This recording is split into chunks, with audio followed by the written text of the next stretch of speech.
It's important that I begin by acknowledging the traditional owners of the beautiful land here in Cairns that we've been meeting and pay my respect to their elders and their leaders, past, present and future. This experience might be familiar with some of you in the room. You're at the start of your PhD journey. You're excited and eager to get started. You meet with your supervisors and they tell you to begin by looking at the literature. Read widely, they say. During this time, if your experience was anything like mine, you begin to understand that the more you know, the more you realise just how much you don't know. You may have come to realise just how big the problem is, how difficult and perhaps seemingly impossible the challenges facing public health are. You may have felt discouraged. Then given you must keep progressing, you hone in on your area, you focus on that one piece of the puzzle, and these larger problems remain at the back of your mind. My research particularly looks at the advertising of sugary drinks and how that affects our population's health. In this space, like many others, the pressing challenge facing public health is the current, predominant, highly conservative ideology. Within the confines of this ideology, we see governments favour self-regulation rather than regulating in the favour of our population. For example, through preventing the aggressive marketing of unhealthy products and implementing levies shown to favour the public's health, such as a levy on sugary drinks. Instead, under the current ideology, governments favour commercial interests over our public's health. It's difficult to progress the public health agenda, but it's not impossible. One of the most critical aspects to addressing the problems facing public health is to counterbalance the discourse. We need to have the public health perspective out there, a common and accessible discourse. How do we do this? We need to take every opportunity we can to have our public health voices heard. The dominant discourse will not change unless an alternative and, most importantly, an attractive discourse is made available. The story of the Health Star Rating system is one example. We know that there are food industry players who have worked to oppose, to stall and to undermine the system. But public health advocates have also strategically worked to counteract this. And this has happened at multiple levels, one of which being through the effective use of the media to communicate the strengths of the system and highlight industry resistance as being behind some of the anomalies that the public have noted. My experience with the Health Star Rating system comes from a piece of research looking at the use of the system on beverages. As some of you may know, the Health Star Rating is under review, and as such, a number of stakeholder consultations are being conducted. I decided to go along to one of these. It was a really interesting and important experience for me. In the room were the consultants who were running the consultation workshop. There were a few people from the Department of Health. There were a number of industry representatives, and then there was me. As we went through the consultation questions, I quickly began to notice that it was the industry representatives who commented at every single opportunity they got. Their perspective were being stated over and over again. And this is when it really dawned on me that as one of the only public health researchers in that room, it was my job to do the same for public health. Otherwise, the industry views, the views that are not in favour of the public's health, would dominate in the report of the review. It would drown out the public health perspective. There are great examples of many leaders advocating for public health. However, there's a need to increase the everyday leader or advocate.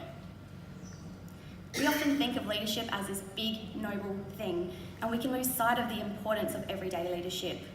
It makes it easy for us to distance ourselves from the idea of being a leader and the need for us to be one. This is where I see great opportunity. There's so much potential to increase the public health impact. One method is to improve our engagement with our students and young professionals. Students and young professionals are often extremely passionate and they're action-oriented. We've just learned about the big challenges facing public health and we want to do something to help make a difference. However, we need more. Students and young professionals want practical experiences. We want to develop our skills for the future public health workforce. We want to be able to meaningfully contribute to the causes that we're passionate about. I observe two key barriers. Firstly, a lack of direction. Often we simply don't know what we can do, what the options for action are, and opportunities can appear limited. And secondly, a lack of confidence. We worry that we don't know enough, that there's someone better positioned than us, that perhaps we don't have the skills, and we don't always know how to obtain them. Imagine if these barriers were broken down and students and young professionals were enabled to act. There are over 400 student members of the PHAA.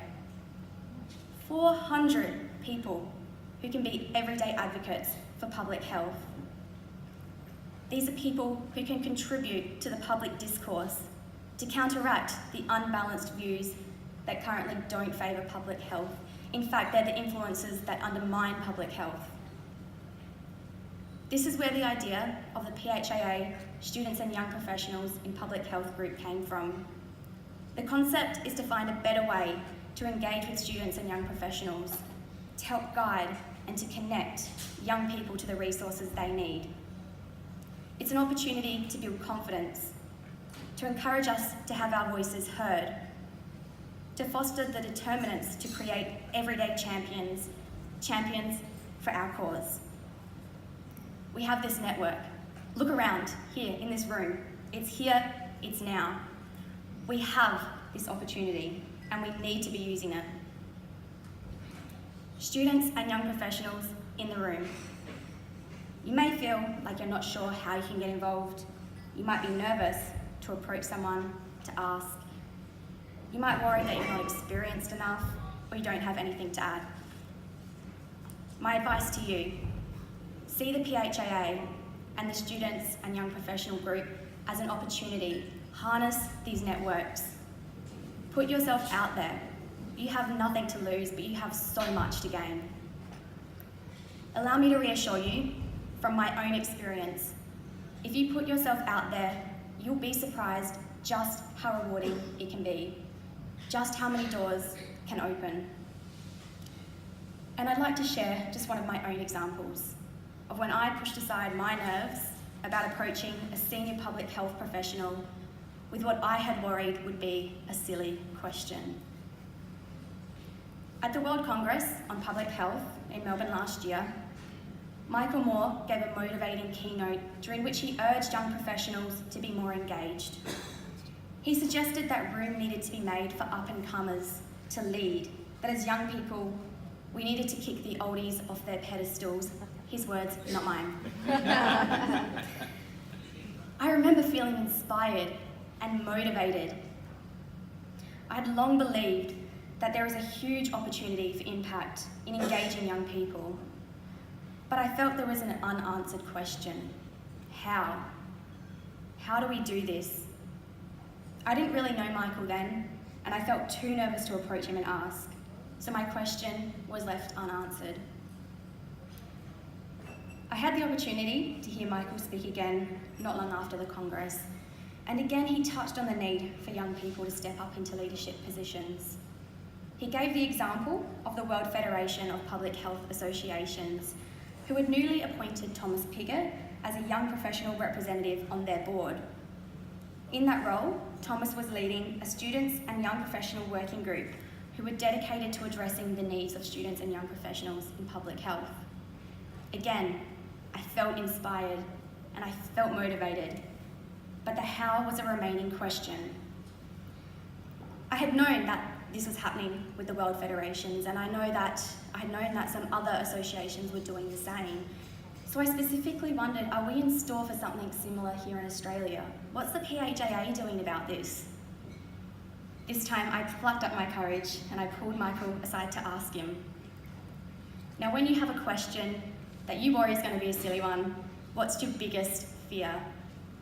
It's probably that they're going to laugh at you. And I clearly remember to this day, that's what Michael did, he laughed.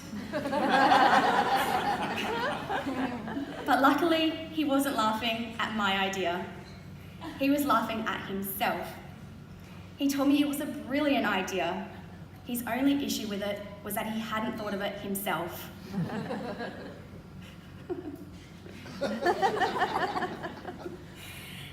He encouraged me to write to the board of the PHAA and asked them to consider instating a position for a young professional on their board.